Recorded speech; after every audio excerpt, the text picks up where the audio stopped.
We needed this movie. By God in heaven, we needed a good schlocky movie. And this definitely was it. Now, some of you might, Yeah. some of you out there might think that A Cure for Wellness was schlocky and bad schlocky to some of the comments I read, but there's Eh. there's no replacing a good schlocky action film. I think it's since Triple X, since we had a excuse me. But it's been like since Triple X since we had an actual like honest to god fun dumb movie like this. Yeah. And we're kind of in a weird place. We're in a weird place right now where it's like string of good movies. I don't think we've ever had such a string of good movies on Sage Versus before. And then but they're all like legit good movies.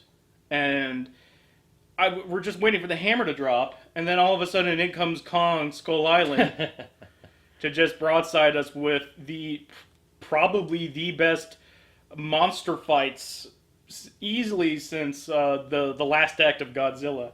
I mean, not to put too fine a point on it, but whereas everyone hated like the first 2/3 of Godzilla but loved the last third, Kong Skull Island is just that last third act stretched out for 2 hours. It's way more like a Pacific Rim style. Yeah, but I love this more than I love Pacific Rim. Well, I'm not a good judge of that. I didn't really like Pacific Rim when I saw it. I might, watch it again, like it with the new perspective, I mean, being able to take it less seriously. I was enamored with Pacific Rim when it came out, but I really loved Yeah. the actors in the movie. But the more I ruminated on it, the more I just felt like a lot of the story elements were just so contrived, and it took Yeah. itself a little too seriously for what it was. Yeah. I mean, two-person robot fights with gigantic kaiju. Why are we treating this with all the solemnity of Grandma's funeral? Like the the flashback with with Miko. Was it Miko or no Mio? I'm blanking on the character's name, but the flashback with her and running away from the monsters as she's crying, and it's like even though that did lead to a glorious shot of Idris Elba with the sun as his halo as the savior of her. I mean, granted that was a great shot, but it felt like that was the kind of tonal shift this movie didn't need. That movie didn't need.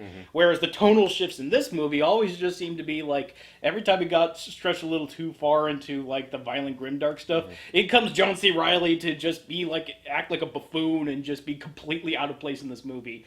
Which does I don't think he was out of place. He was right in place.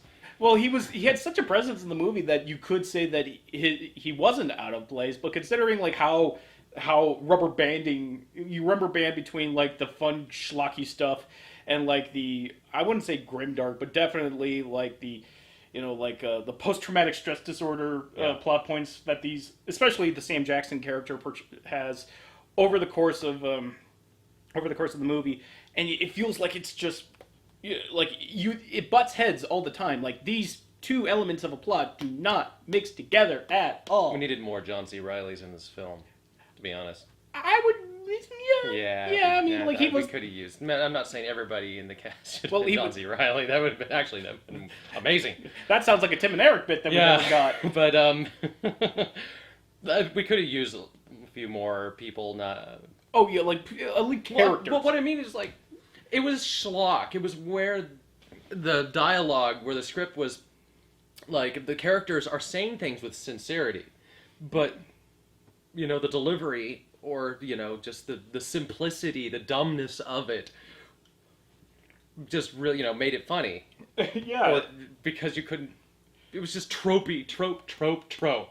If it wasn't trope, it was also like exposition. It was breakneck speed for a 2-hour movie. Yeah. 2 hours, right? Yeah, it was a clean 2 hours, and they trimmed all the fat they could out of that movie, and it is a lean, mean 2-hour action movie. You are not going to be left, wanting more in ways before. I think we both agree that John C. Reilly could have used it. We could have used more, but it's not like he's like barely there or anything like that. And if anything, he's the heart and soul of the movie. Yeah. If only because he's the only one with a recognizable character. We're on Skull Island. Why are you guys taking this so seriously?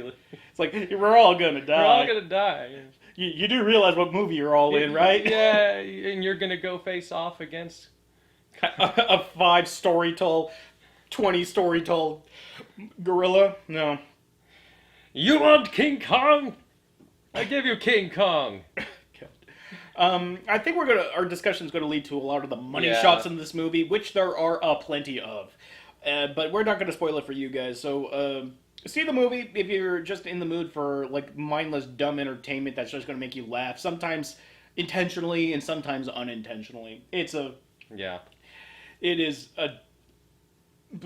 by far and away one of the best pure spectacle action movies I've seen on stage. But it is dumb. Oh, it is fucking dumb. Don't turn your brain the fuck off when you watch this movie, Yeah. or else you are not going to enjoy it. Yeah. Or maybe you will enjoy it, but in a way you didn't mean to. I mean, if you just want to pick it apart, for the hell of it, Yeah. Just as a There's plenty to pick it's apart. going to be an easy job. It's like it's not as easy as Todd Barry once said. It's not as easy as shooting fish in a barrel. It's as easy as being within the general vicinity of a barrel. It's more like, instead of shooting the fish in the barrel, just blow it up. Don't even bother. Just like in the hands of this director, I wouldn't put it past him. dump kerosene, light it up. Bonfire. So fair warnings. First and foremost, can we just get this out of the way? The deaths in this movie are hysterical. Yes, it's the most funny part. It's the funniest. The funniest parts of this movie and the most awesome parts are just how hysterically dumb and fascinating these deaths are. There was this one particular moment where this pesky, what was he, a cartographer or was he like a geologist or something? He was just this wet blanket. Was he a seismologist? Seismologist? Yeah. Seismologist. Seismatologist? Or Seismologist. seismologist. I had it right the first time. Yeah, yeah. You did. I think he was a seismologist because they were. I could be wrong here, but I know that they, at least as a team, were supposed to be finding out the depth of the island and everything, and what's underneath it or whatnot by using bombs to yeah. to calculate Like the depth of the island, and the best part about that is how thinly veiled it all is. Like when they're dropping those bombs to to find out about the island. Yeah. Cut to a guy with mirrored sunglasses just watching the explosions. like something out of Apocalypse Now. They wish it was Apocalypse Now with Vietnam era like cliche music in the background, and he's just smiling as the lights up in his eyes. Like I like to smell it. With the smell of napalm in the morning. Yeah. The best part about the other best part about this movie, and there are many best parts about this movie, is how unabashedly, how completely they don't give a shit how cliche their soundtrack is. Nope. Although Fortunate Son is not in this, even though it's a Vietnam movie. Yeah, but they did Running in the Jungle, which I think kind of negates that. But yeah, Bad Moon Rising, lots of very White Rabbit, Ziggy Stardust. It's almost like listening to the greatest hits of the '60s. Set list of my band. Yeah, there was I feel like I had to give him my hand just for him to just let out his frustrations of the musical choices of this movie. It's like if I wanted to hear this, I could turn on the river. That's our local classic rock radio station, which granted is the best station in town. But as I was segueing into that, like, there's this really nebbish wet blanket character whose only job is to complain about this movie, so you're just waiting for him to eat it, and he eats it in the most appropriate way possible. He just gets picked off by these dinosaur raptors Right before saying, "We're going home," and then he gets blindsided by these little tiny comfies with wings, and they just pick him up, and they're kind of like swordfish heads with wings. Yeah. Like I said, it's very like it's like one of those compies from the Lost World if they had wings. So they're basically ankle biting him. They're lifting him up, and he's being silhouetted by the sun. And they're all like half-heartedly aiming at the dinosaurs to try to save him. And it's like, I can't get a clean shot. Can't really. It's like we're kind of running low. There goes his leg.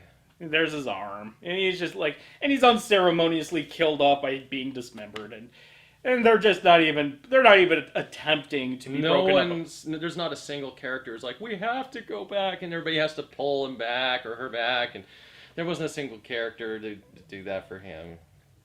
That Although they did all under the guise of what he really wanted to do, but they did all go after one person at a certain point in the movie, oh yes, risking their entire group. But Oh. not for this. It's like we ain't going back. oh man. no one's going to be saving No. shit in this. Not for that little asshole. The other hilarious death was towards the end, and I'd never seen this man laugh harder in a theater. Are you sure about that? You were doubling over yourself, and you were just like, I was mostly that was just trying to stop myself from being hysterical in the theater. well, I was trying. I mean, really was. not since I laid out on Under the Skin have I seen you try to. Okay, that was the most difficult task I've ever had in a theater. So not since By that, far. not since that time. There's this weird dumb soldier who, for whatever reason, gets like sayings wrong. He gets stories wrong, and he's just completely unfazed by what's going on in the island. All of a sudden, he just decides, you know what? I'm going to sacrifice myself so that the other people who are with me can escape the gigantic skull. Oh Skull god, the dinosaur. skull crawlers. The skull crawlers. Yeah. Man, these things are awkward. Oh fuck yeah, they are. Like, I mean, I can imagine how this would work. Like, some of the between evolution things that still have some semblance of limbs, but they're kind of still snakes. But it's more like small soldiers, where what's his face, the toy, the one that gets ripped in half, Oh, is like crawling away on his arms. yeah, oh god. They're so awkward. I spent a good chunk of my childhood trying to block that movie from my head. Thank you for dragging that up. But You're welcome. But these things, they're literally just like. so I don't know if they're really getting enough of their body to propel them. I have no idea how they propel themselves either. But it feels like CG is sort of trapped within trying to create creatures from the imagination, but somehow being able to make them look realistic, which is two conflicting ideas. Like, you can't. There's no way this creature can exist in the real world, so there's no real world basis for for them to try to model it off of. I mean, at least Kong, greatly modeled as he is, has a real world counterpart. There are gorillas that exist, and we can have like comparison shots, and we can have contrasting. Nothing in nature looks, or at the very least, has this bone structure that lives today of these skull crawlers, which John C. Reilly lampshades as a dumb name, which good on you, John C. Reilly. So it's sort of like this, I like to call Why it. did they evolve this way? It's not even. That's not even the question I come to ask myself. My question is, how can we make the unreal look real? It's like the new Uncanny Valley. You know what I mean? I mean, it's like the old Uncanny Valley is like when you're trying to create something that it does exist in the real world, But it's just a touch off. but it's just a touch off. Here, the problem is, how do you create something that is supposed to be unreal and make it real? Like, say what you will about Avatar, but there was enough depth and creation behind the characters, the creation of the Na'vi rather, that you could forget for a moment that they're not. Well, it was also that they used the same kind of effect pretty much for like everything in the movie. They made everything look a little bit Like they Uncanny Valley, so that I mean it's a neat trick. Yeah. If you make everything in the movie the same level of Uncanny Valley, when you won't have one thing stand out. Yeah, I mean, there's no like Who Framed Roger Rabbit with with Eddie in Toontown rather.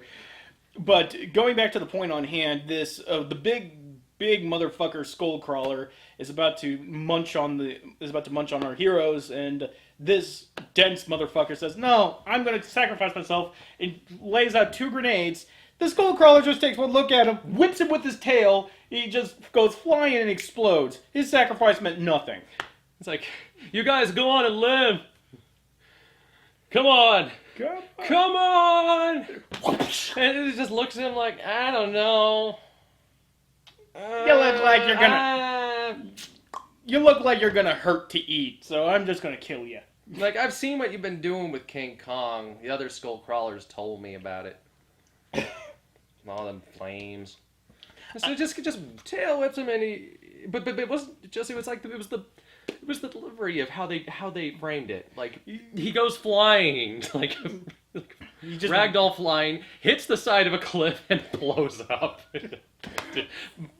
Way far away from anything. Just, this movie was trying to make us laugh. He's like, I swear to God, they were trying to. This was intentional. I see what you're doing there. You're gonna try to trick me into eating you, and then you're gonna explode in my tum-tum. That ain't gonna happen. A whip in my tail. I swear the monsters in this movie have a sense of humor. More of a sense of humor than some of the characters do. The monsters have more character than like 95% of the characters do. You're right. Like when Sam Jackson eats it, just thanks to like a Monty Python foot from the sky from King Kong. Rather, Actually, just no, he didn't like crush him with a fist. He just stomped. he used his hand though, right? Yeah, like he used his hand though, but it was like a Monty Python like foot from the sky. You're like, I know he did that to many people. I thought this was the one where he like. Yeah. No. Okay. He was just stomping on. Because he did the same thing to that woman, unintentionally. Oh, yeah, you're right about that one. But he didn't kill her. Yeah. Like, we don't care about spoilers, do we? No, we So, already put the yeah. spoiler. We already put the spoiler alert. Yeah. But speaking of like the money shots of the big money shot is, remember how in Godzilla when Godzilla got that weak ass monster by the jaws and then atomic breath right down his throat. They carried his severed head into the bag, just it going. wasn't weak ass monster. Yeah, but Comparatively, you had to get double teamed in order. Well, compared to Godzilla's other pantheon of villains he fought. Yeah. I mean, but like here, King Kong gets a tongue wrapped around his arm. No, not his own tongue, but, No, but yeah, like it's skull crawler. Yeah, skull crawler. Oh, sorry. This is the King skull crawler. Well, King Kong's big one. king of the jungle. This is like the devil of the jungle or something. I don't remember. He said that they come from beneath the ground. Yeah, apparently the Earth is hollow. Yeah. I believe we had the same plot in Super Atrodon. It's hollow, so when they drop those bombs, it should have all just caved. Like the world should have just crumbled under itself like a rice cake. These two plastic tables are holding our world up. What happens if... Take a Lego movie. Yeah, this is Lego Batman movie logic, right? Exactly. But the big one's been just hanging out, waiting for something to take out Kong, which apparently all this time the answer was Samuel Jackson. Just waiting for Samuel Jackson to come along and we'll get. Well, you bet we'll get there. You bet we're gonna get there. So the King Skullcrawler gets his tongue around Kong's arm, and of course Kong has the Fay Ray equivalent of this movie, played by Brie Larson, in his hand, and just like right down his throat. And so he just pulls his arm back out, and it's like Ermac's fatality from Mortal Kombat X, and his guts just fall out of his. Wins. It just fucking falls out of his mouth. It was, that was so satisfying. I looked at you for a moment, like. Well, the thing that was confusing me is I was stuck in like a nutshell trick where I was like, which hand does he have her in now? Because I was looking at his hands. I'm like, wait, he's pulling the tongue out. I'm sure that's the same hand that he snatched her up in to save her when she got tossed. But his other fist was like holding that propeller, that rudder. Oh yeah. That he was also. King Kong is quite a master of tools. Oh, yeah. Improvised weapons, as it were. I believe, he does have +1 to improvised weapons. Oh, thank you. Yeah. He does have +1 to improvised weapons. He just finds a gigantic propeller blade from a shipwreck and just uses it as a glaive. Yeah. Glaive he used it as two different kinds of weapons. This guy's resourceful. Yeah, this guy's... He uses it as a flail. Yeah. He used the chain, I think, to choke it with. That's actually three things. A garrote. Yeah. Used it as the last one as a glaive. Yeah. Yeah, as a glaive. So yeah, man, I love that. I mean, it sounds pretty cool. Just saying it. It sounds pretty cool because it is pretty And cool. it is. I love these. The monster fights in this movie were definitely the highlight for me. Like, I love this movie on a whole. Ironically, I will be the first to admit that. But the monster fights themselves, I love sincerely. Yeah. Oh god, the bamboo spider scene was. Oh my god! But we'll get to that in just a second. Just a second. Okay, so did he pull the? I have to get. This is one of the things in the movie that even though I turned my brain off, it still confounded me. He was pulling the tongue out with her in his hand. Yeah. And I know that he realizes like, oh, I fucked up. But she's okay. She wasn't like splattered or anything. Like he's done this to many people in the movie. He splatters them when he balls his fist. How the fuck did he grab the tongue and do this fatality to to the Skullcrawler King without smashing the fuck out of her? Well, that's because he wasn't grabbing him by the tongue. The tongue was wrapped around his wrist. That's right. So he managed to protect her in his hand while he was doing that. Like, hey, you're gonna rip your guts out if you keep your tongue on my arm. This is on you, buddy. Yeah. And that's how it happened. So yeah. Okay. Still, she would have been so. Oh yeah. Like going into the creature. She went with his fist all the way into the damn thing's stomach, which we have established is full of like this, I don't know, this bile that's nasty and probably very acidic. Very, very, not a place you want to be. Yeah. But the bamboo spider scene. And that was after getting fucking tail whacked or something. Oh yeah. And then drowning and I mean, it was amazing that she's. No wonder he. Well, we'll get to that. Yeah. But the spider scene. The bamboo spider scene. I think that is my highlight of the movie, for me personally. I mean, wow. Okay. I know it was one of the best single moments. The best single moments, just because it was the one moment where the humans kind of had a fighting chance. You know what I mean? It's look, it's important to have your human characters not just be like cannon fodder, even though they ostensibly are cannon fodder. But this was the one time where they had like a one win where they just took out this bamboo spider by macheting its legs off after this motherfucking bamboo spider just shoots its leg right down a soldier's mouth. So to establish this, to set the scene up, they're going through bamboo shoots. They're going through giant-ass bamboo shoots. Mm-hmm. And this spider... Now, this is one of the things that makes sense. This spider evolved to have its legs look just like bamboo shoots. Mm-hmm. And it's a giant-ass spider, so it's the same... legs are the same size as the shoots. So you could just walk around, looks like... Or just sit there, and you have no fucking clue. That makes sense. That was one of the things that made sense on this island. Well, yeah, it made sense to its environment, yeah. And plus, I liked that. Yeah, me too. And I love that. I love the reveal too. And I was just like, wait a minute, what the? Did you think at first it was like King Kong or something else throwing? I had no idea. I had no idea what that was, and I love that. I love not knowing. The first thing you see on the island is King Kong. By the way, yeah, like that's the first damn thing you see. Like a complete 180 from the Godzilla movie. It's not the last thing, like in all these building you up movies, but they just got right to it. And actually, the first thing that happens is they get hit. One of their helicopters gets hit with a tree, just right through the window, like Final Destination style. And I'm thinking when this guy gets a bamboo shoot right down the throat, when he looks up, it's like, I'm thinking, oh. Did somebody just skewer him with a? Did he throw it or something? Yeah, we had no idea, and then it turns out, oh shit, it's just a bamboo spider, bamboo-legged spider. And like they just chop him down to size, lumberjack him, and then Sam Jackson just puts one in its 10 spot. Oh god, it sounds like they took like two.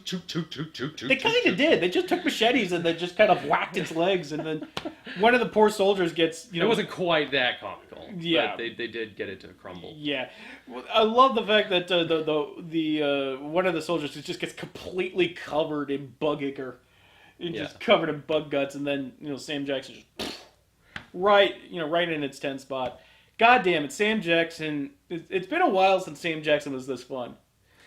I mean, like as much as he's always fun. He's always fun, but not like this. Like like I'm the motherfucking bad guy because I am Sam Jackson. So fun. We should talk about the setup to his arc. Oh yeah, definitely. But I just want to finish this one thought here. The last time I had this much fun with him in a movie, maybe Hateful Eight, but he wasn't. Ooh. I mean, but he wasn't. But he was like the kind of default hero of the movie. Yeah. That's where it kind of falters with me. Well, that was a movie where he wasn't having fun, like, despite the film, Like, or at yeah, that he was the whole movie was good. Every character was good. But a lot of the movies where he has a lot of fun is ones where, just to be honest, Like, the rest of the movie's kind of. he's like this. Just I don't care what Yeah. you all have to say. I'm gonna kill this motherfucker because he pissed me off. We're all going to band together, and we're going to be strong as a. Yeah, I love that. I just fucking love that. And like when fucking Brie Larson just tries to talk him down and just like you're. He just tries to talk him down. All he says is like, "Shut up, bitch." She's like, this is bigger than. This is big. She's very ready to do her whole. She's a anti-war, as she calls it, an anti-war photographer. Anti-war photographer. Okay, so she films anti-war protests. Oh, well, she's taking pictures of the war. She's taking pictures of the war. That makes her a war photographer, even despite her opinions. Yeah. So that's kind of. Yeah, like for anti-war sentiments. For purposes, yes. But so she's about to deliver a whole speech, and he's just like, "Shut up, bitch!" The hell? No, he was like, It sounds like the "Are hell? you kidding me?" No, it was, Like yeah, the hell that's a you lie. bitch, or It's like, something? are you? It's like, the hell you saying? The hell you say, bitch? It's just. Well, whatever the line was, it was hilarious. Oh yeah, it was. I just know it was bitch. It ended in bitch. Yeah. And that was perfect. But yes, let's talk about Sam Jackson's character. It's the one good thing. Actually, two good characters in this movie are John C. Reilly's character, who was basically a World War II pilot that got shot down over the island. And he's been living there ever since. So he basically plays exposition for all the characters in his own like woohoo kooky way because he's basically been alone with the natives who can't really speak English. And there's Sam Jackson, who is by a large margin the most fun character in the movie. John C. Reilly was the heart and soul, but this was definitely the fun character.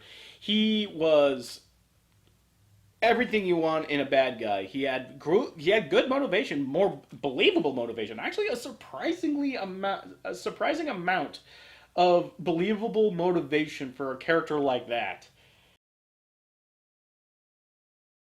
I'm just wondering, like, how the hell he got through any kind of, like, I mean, how the hell did he not get, like, sent to prison or something? I'm just thinking, as long as there was war, he was happy. But the movie is set in 1973 during the latter stages. The guy of is Vietnam. insane. Yeah, the guy is clearly insane, but He wants to take their, like, little ragtag crew that's already gotten picked off to go take down King the, Kong. like, 10-story gorilla. And,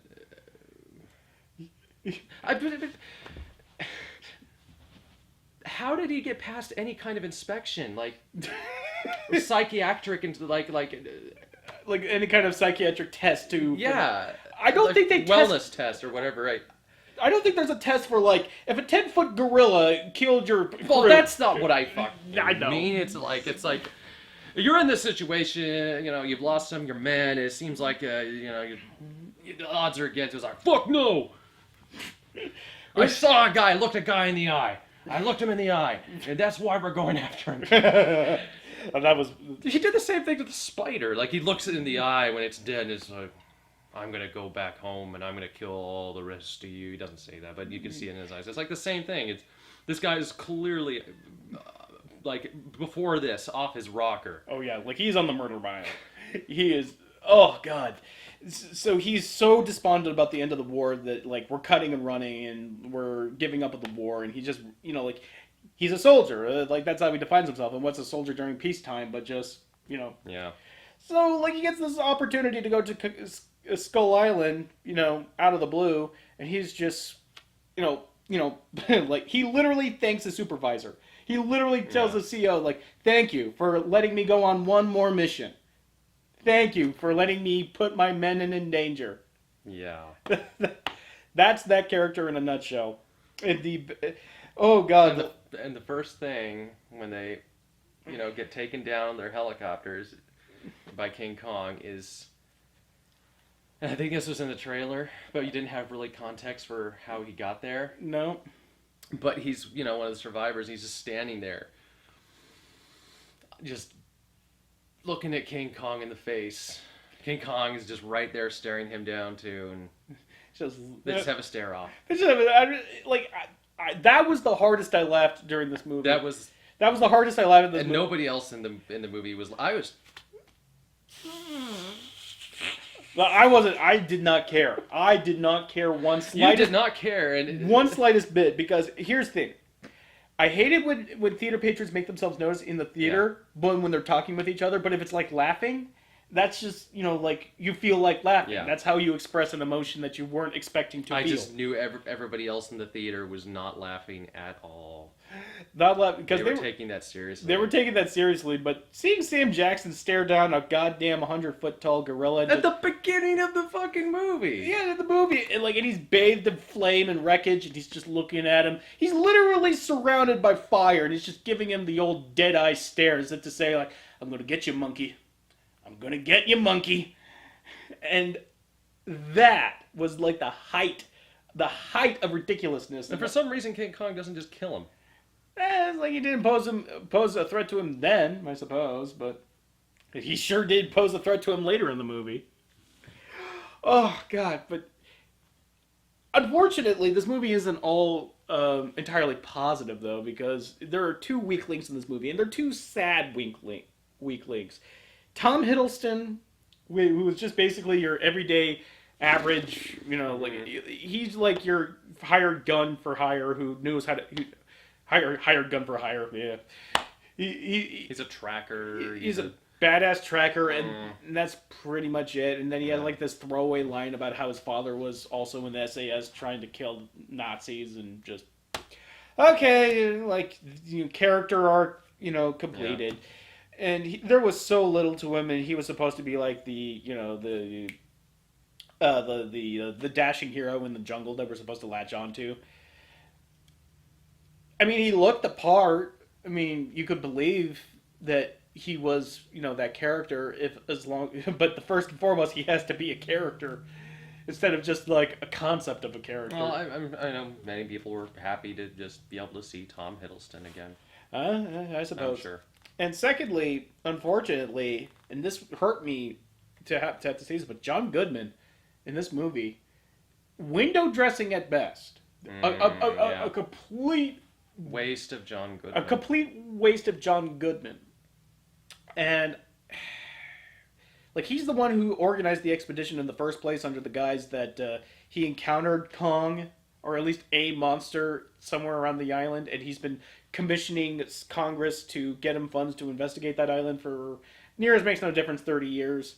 And finally he gets the funding by basically twisting a senator's arm into saying, "Hey, if we don't do it, the commies will." If you don't do it, Odie will do it. This is degrading. Demeaning, rather. This is demeaning.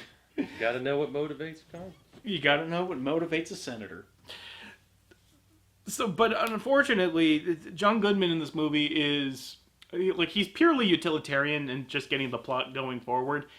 But everything that motivates him as a character is done off screen, and once he basically reveals, I've been trying to prove for 30 years that monsters exist on this world, and then he just kind of is done away with unceremoniously. He gets I'm sorry, I'll give him credit this much. He was acting. He was real acting. Look, he was really, really acting. Probably the only person in this movie who was in that dedicated to the character of what he actually did. When you really deconstruct it, he was the only person who wasn't really acting to type. Tom Hiddleston didn't have enough material to properly act with. He was just kind of grim. And Brie Larson, same thing with her. I mean, basically the not quite damsel in distress, but damsel in distress, because Hollywood wants it both ways. And John C. Reilly is just basically affable. He's a laughable, weird wacko guy that he like it's no stretch for him to play that. It almost feels like he just showed up on set, having not worked in a movie in the last Yeah. 2 or 3 years. Like he has a big old nappy beard. I don't think he had to grow that for the role. I think he just had it. And it's like, oh, what? He I had got to shave the beard he already had before the movie, during the movie. Because there's a scene where he does that. So Yeah. that was probably when he says the line of, "I don't know if I'm going to like what I see under this beard." I think he was serious. Not pull. I wouldn't be surprised. But Keep rolling. but John Goodman actually did have, well, one, character motivation, and he did have ulterior motives that he could work with as far as the script is concerned, and so he was able to put on a performance. Unfortunately, it just feels like once he's done with his, not quite soliloquy, but once he's done with that part, they really didn't have much for him to do except for getting unceremoniously killed off in a frankly kind of funny way to die. He just taking light bulb snapshots of the area, and then all of a sudden he gets eaten by a skull crawler, and the camera's still going off Down the stomach. the camera's still going off inside his gut. But it did lead to a rather cool effect of the monster is in the mist somewhere. You don't know where it is, but you can still hear the camera going off, and you can see the light flash through its gut. Bioluminescent thing going on. Yeah. So the effect was nice, contrived as all fuck, but But in a contrived as fuck movie. but in a contrived as fuck movie, that is an idea that I can latch onto and say, like, hey, it was an obvious setup. You could not have telegraphed that harder. I mean, you could not have contrived to get to that situation harder, rather. But what wound up being the end result of it was fun. It was an effective scene. So, God, I think I come away from this movie feeling like this is a very, very flawed but very, very fun movie. It's almost like a movie you have to like in spite of itself in a lot of regards. I don't know. I'm trying to think of ways to improve this movie, but that would improve, like, literally making characters out of these characters. I think that... it's writing for them. Yeah, like actual characteristics. Yeah. That would be good. I mean, it would be good, but it would also kind of hurt the movie in a sense, because I like this movie for its schlock appeal. And I do sincerely like it for its schlock appeal. Ironically too, but like there's a good mix of irony and sincerity in this liking of mine of this movie. I wouldn't even go so far as to say I love this movie. I wouldn't go that far. I would go so far as to say I love this movie because it does make me happy. It makes me smile. It makes me excited. It does everything that a good schlocky action movie should, and I love it for it. Some of the dialogue was just so full of trope and shit. It was just awful. And the transparency exposition, but even like I look back at those moments knowing what happens afterward, it's sort of like, you know what? If you're going to love the monster, love it for its warts and everything. I say, like, I acknowledge that the dialogue is really clunky and barely characterized. Even John C. Reilly had his moments of, of going into that power through. Yeah, like of that trope laden material. Yeah. And even his existence as a character is nothing but an exposition dump for the main characters. But the fact that he lives at the end of the movie and he got his own little happy ending was, you know what? I felt the movie deserved it. I really did. Yeah, sure. And so that's, I got to give credit to the movie. The movie, despite its terrible writing and despite its not barely their characters, got me to care about what's going on. It made me have fun and felt like I had an adventure. So, you know what? I can say it without, I can say that my love for it is a mix of sincerity and irony, but it's love all the same. And there's no asterisk to that. Just a sort of parentheses. Well, the only thing, I guess, what's better than, what would have been worse than the dialogue we got would have been the try-hard dialogue of knowing that it's shit and still carrying out entire character, arcs, but relationships between people and stuff like that. Carrying out the garbage, extending it, the bad parts would have made this film terrible. but they didn't linger. They're like, I know this is crap. Let's not linger on it. Let's not have an entire thing where Tom Hiddleston and what's her Brie Larson. Brie Larson, discuss whether or not they're going to save King Kong. Like, instead of doing that, showing that long, boring, shitty scene, because it would be with the writing they had, let's just have them stare him in the face the same way Samuel Jackson did, and then they decide to save him without saying a word.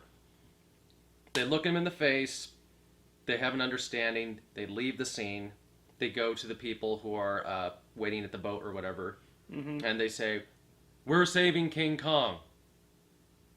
Or Kong. Yeah, well, We're saving Kong. That's it. Done. Move on. yeah, Sure. it's like I said, that movie, not an ounce of fat on that movie. And yeah, so I appreciate not wasting our time. Yeah, no, and in today's bloated day and age of movies that go on for way too long sometimes, Yeah. that's addition by subtraction, motherfuckers. Even like when the throwaway characters. Add, don't subtract. Opposite. Yeah, I know, but like it's. Yeah.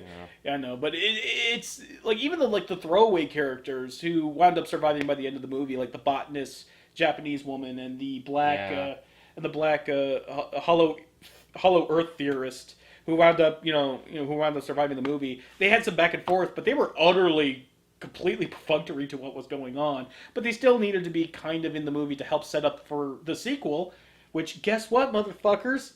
Yeah. Stay till the end That's, of the credits.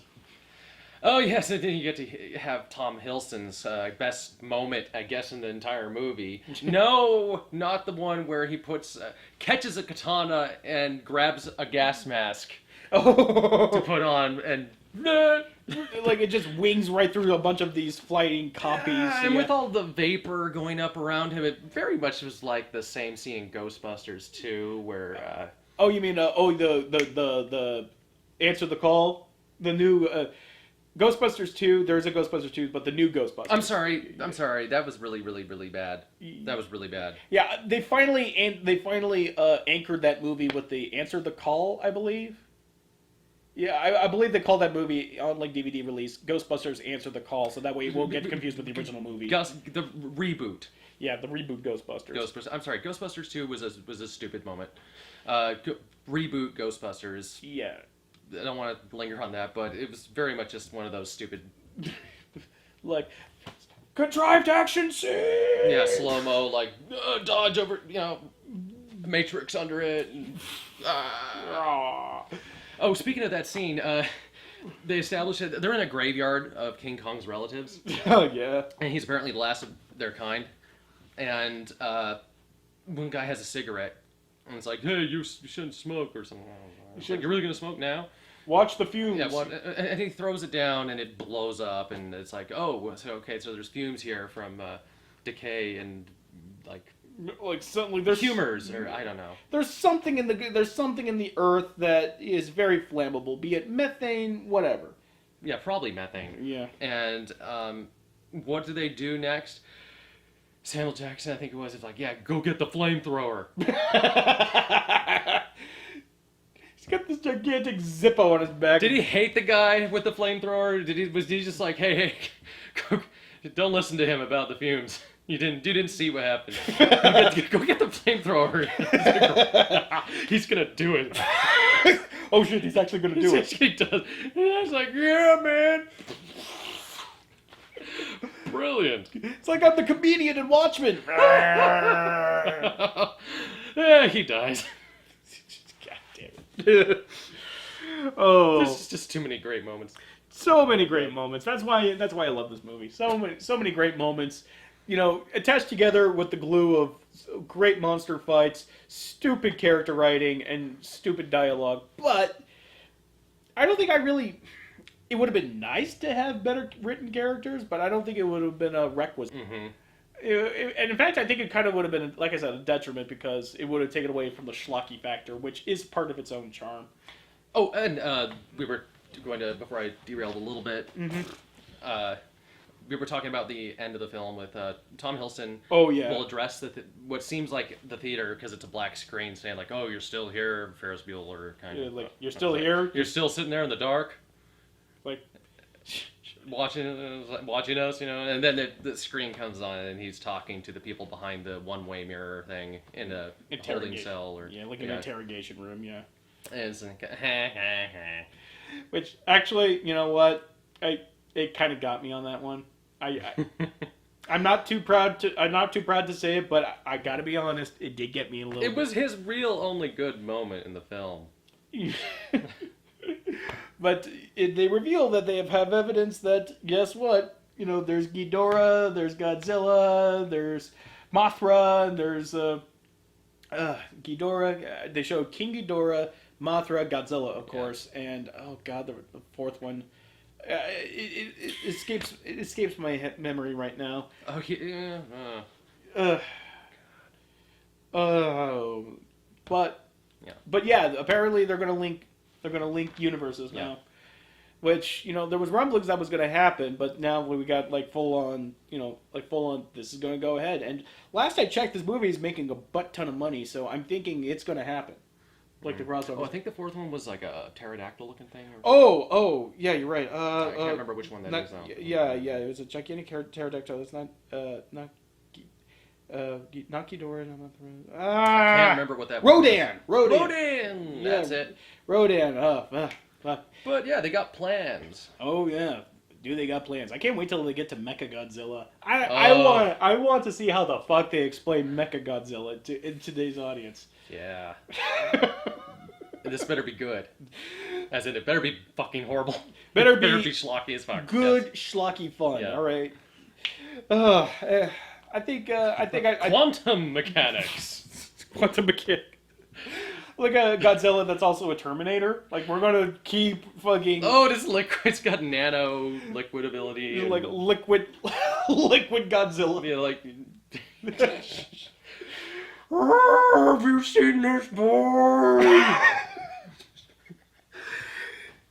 I'm just picturing Godzilla's foot, just going right through the steel bars, and then there's Godzilla just kicking through it. Hey, Mom! Where are you? God. What's wrong with Woofy? What's wrong with Woofy? Hey, it's actually kind of refreshing to go back to Terminator 2 and remember some of the dumb scenes in that movie. That was definitely one of them. I bet you all forgot that the T-800 could emulate voices, couldn't it? If you could emulate voices, there was that one thing I was like, oh, why doesn't it just... If it could emulate voices, when it asks Sarah Connor to call to him. It's like, well, why don't you call? If you can emulate... voices... Just kill her. Just kill her and then emulate her voice. Exactly. Robert Patrick, come on. I almost committed a gaffe there. But anyway. Oh. Yeah, well, nothing's as bad as me saying Ghostbusters 2. Although I don't think anyone's going to have any love laws for you insulting the honor of Ghostbusters 2. Yeah, but with this one... Okay, I do have to... Yeah. But... just a brain fart. A very bad brain fart. Mm-hmm. I think you called it Ghostbusters 2 because we as a collective conscious wanted to get the real Ghostbusters 2 out of our memory. Then this came along and was like, no, give us back the original Ghostbusters 2, please! It's like, I wouldn't even be that cruel to the Ghostbusters 2.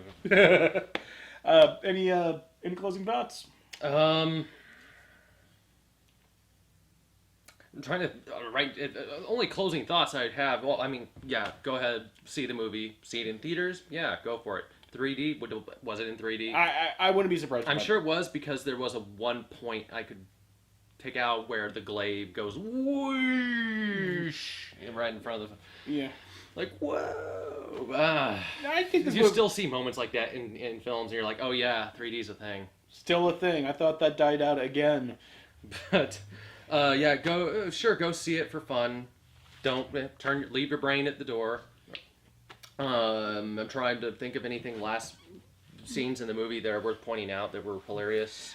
Well, I think Other deaths, fatalities. Oof. I don't know. Like I think we should leave a lot. If we don't mention any of them, it's because we want you to experience them. Enough, We want you to experience them for yourself. But by far and away, I had a blast with this movie. I didn't think I was going to have as much fun with this movie as I did, but god damn it, I'm glad. I'm so glad when I'm wrong. It took a little while for me to warm up to it because, you know, it was just bad dialogue at the beginning. Oh yeah. It was just okay. Let's get this over with.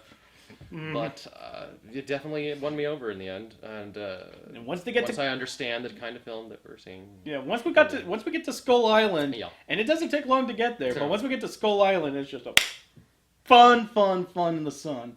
Yeah, and I do look forward to seeing the Godzilla. I guess would be the next one because they have the roar at the end of the movie. Oh yeah, Godzilla versus Kong.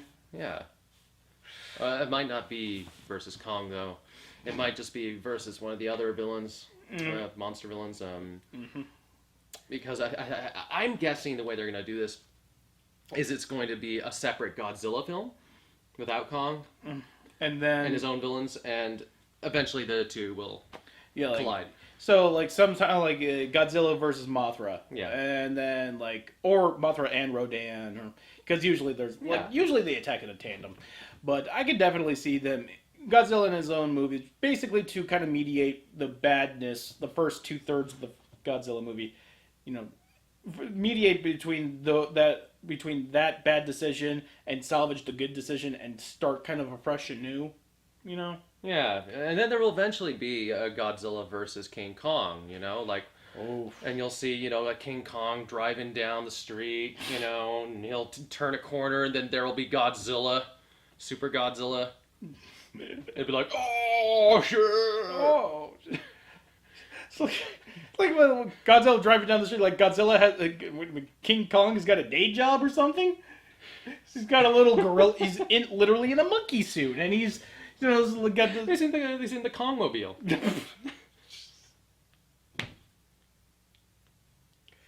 Till next time.